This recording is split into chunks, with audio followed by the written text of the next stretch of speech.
Goeiedag geliefde disipel van Jesus en baie welkom by nog 'n episode van In Jesus Bybelstudie. My tema hierdie week is hoe lyk dit in my beloofde land? En hier is ons derde episode, maar ek moes seker eerder my tema gemaak het, hoe lyk dit op die kant van my beloofde land? Want ons is nog steeds by Israel wat op die wal staan om deur die Jordaanrivier te trek. Sorry julle, maar hier is net so baie in hierdie storie en ek leer self so baie hier uit. En die woord sê vir ons in 1 Korintiërs 10 dat wat met Israel gebeur het vir ons opgeskryf is om ons daardeur te leer. So ons is hierdie week hier in Joshua 3 en die Here het vir Joshua gesê dat hulle oor 3 dae deur die Jordaan gaan trek en die beloofde land in besit neem. En dis nou dieselfde Jordaan wat heidaglik in vloed is, wat wal tot wal vol is. En daai oggend van die derde dag sou ons seker wou hê dat die water moes ten minste bietjie minder wees of iets. Ons wil ons altyd maar net so graag een of ander teken hê, dat ons reg gehoor het. 'n Fisiese teken dat God se woord waar is, want eina, ons heg mos meer waarde aan wat ons kan sien, as aan God se belofte. Voordat ek daai nuwe besigheid begin wat God op my hart gelê het, wil ek daarom op die nuus net sien dat die ekonomie besig is om beter te lyk. Of voordat ek my kar saai, wil ek daarom sien dat ek 'n verhoging kry by die werk, sodat ek die nuwe een kan bekostig. Ek soek daarom maar altyd net daai teken in die regte rigting. Jy weet, Gideon se vliesie of iets. En dit kom by my op, besef ons wat ons doen. En hoor my hart, ek sê nie dat God nie 'n versoek om vir een of ander bevestiging sal beantwoord nie, maar soos ek gister gesê het, ek glo God se liefdestaal is geloof. En wanneer ons absoluut geloof in sy woord plaas, sonder om vir een of ander sigbare teken te vra, ek dink dit excite hom. Hierdie Israeliete staan daai derde dag op en daar's geen natuurlike teken dat vandag anders gaan wees as gister nie. Maar nogtans begin hulle oppak en stap. En ek wonder, is dit nie waar ek sou begin dink het, miskien moet ons iets doen om God so 'n bietjie uit te help. Jy weet, enige iemand met 'n gesonde verstand weet jy stap nie sommer net deur 'n rivier nie. As jy aan die ander kant wil kom, moet jy 'n brug bou, of 'n boot bou, of 'n vlot, of iets.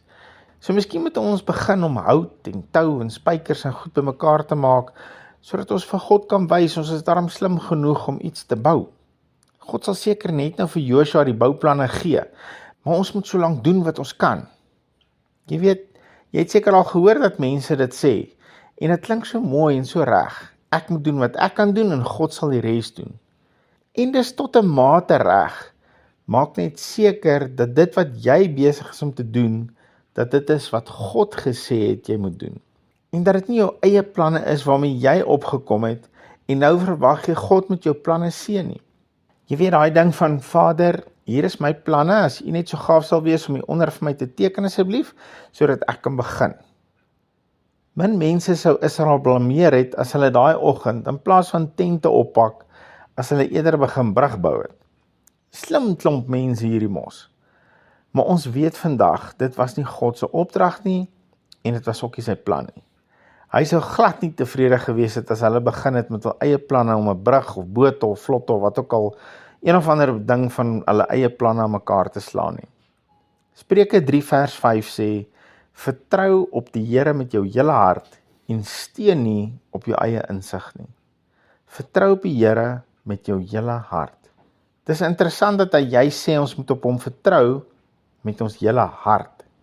Ons hart is ons innerlike mens, ons diepste menswees. Jy weet, dit wat ons hier diep binne glo, en dit wie ons is wanneer niemand kyk nie, daar waar niemand kan sien nie, dis waarmee ons hom moet vertrou.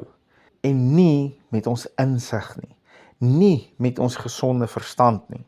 Jou gesonde verstand, jou vlees, kan nie ten volle op God vertrou nie, want hy wil eers 'n teken sien waaraan hy kan vashou, waaraan hy kan teruggaan en aan vashou.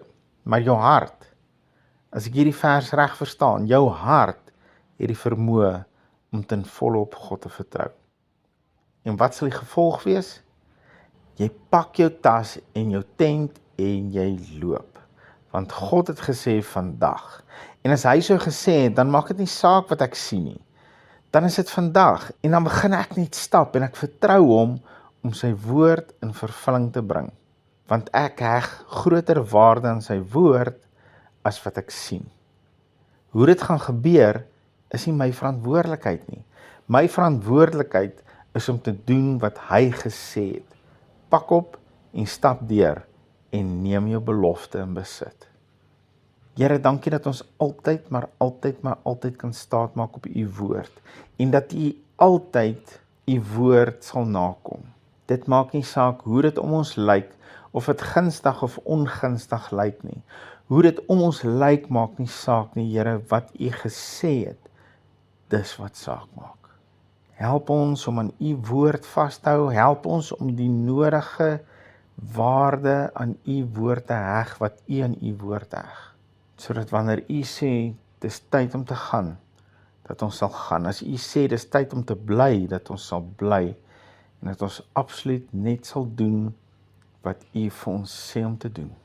Here, dat ons Jesus sal naboots, wat sê, ek sê net wat ek my Vader hoor sê, en ek doen net wat ek my Vader sien doen. Dis die begeerte van ons hart, Here. Help ons om sensitief genoeg te wees, en dat ons met ons hele hart op u woord sal vertrou. In Jesus naam, amen. Geliefde van Jesus, hou jou oog op Jesus en jou neus in sy woord. Shalom.